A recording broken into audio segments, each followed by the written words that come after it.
یہاں اس ویڈیو کے اندر ہم آپ کو ایک بیماری کا علاج بتائیں گے اور وظیفہ بتائیں گے۔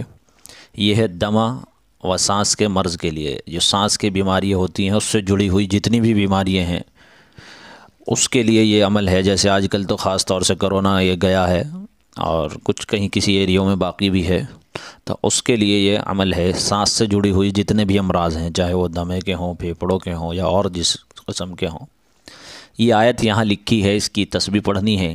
وَمَن يَتَّقِ اللَّهَ يَجْعَل لَّهُ مَخْرَجًا، یہ آیت ہے۔ اس کا ترجمہ بھی نیچے دیا ہے، اس کو آسان سلیس انداز میں سمجھا دیتے ہیں۔ جو شخص اللہ سے ڈرتا ہے، اللہ تعالیٰ اس کے لیے مضرتوں سے یعنی نقصان سے نجات یعنی بچنے کی شکلیں نکال دیتے ہیں۔ اللہ تعالیٰ ہی ہے نکالنے والا بے شک۔ ایک تسبیح روزانہ پڑھیں چلتے پھرتے، یعنی چلتے پھرتے تسبیح پڑھ سکتے ہیں ایک تسبیح روزانہ پڑھیں اور چلتے پھرتے ورد رکھیں، انشاءاللہ مرض جاتا رہے گا۔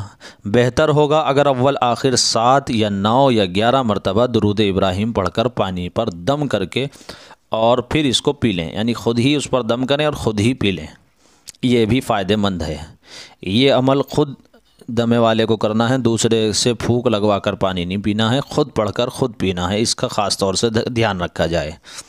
یہ آیت ہے، اس کی تسبیح پڑھنی ہے، اور تسبیح کے علاوہ ایک تسبیح پوری ہو جائے، اس کے علاوہ چلتے پھرتے جتنا بھی ہو سکے اس کو پڑھتے رہیں۔ اب مسئلہ یہ ہے پڑھنا کب تک ہے؟ جب تک آپ کا مرض نہ چلا جائے۔ خوب پڑھنا ہے، اللہ سے یقین رکھنا ہے کہ وہی شفا دینے والے ہیں، اور دیکھیے کتنا اچھا اس کا ترجمہ اسی لیے لکھا گیا ہے تاکہ اللہ پر بھروسہ کر کر وہ اس کو اپنے نقصان سے نکالنے کا اللہ ہی کو حاجت روا اور مشکل کشا سمجھ کر اللہ سے اس کی دعا کرتا رہے۔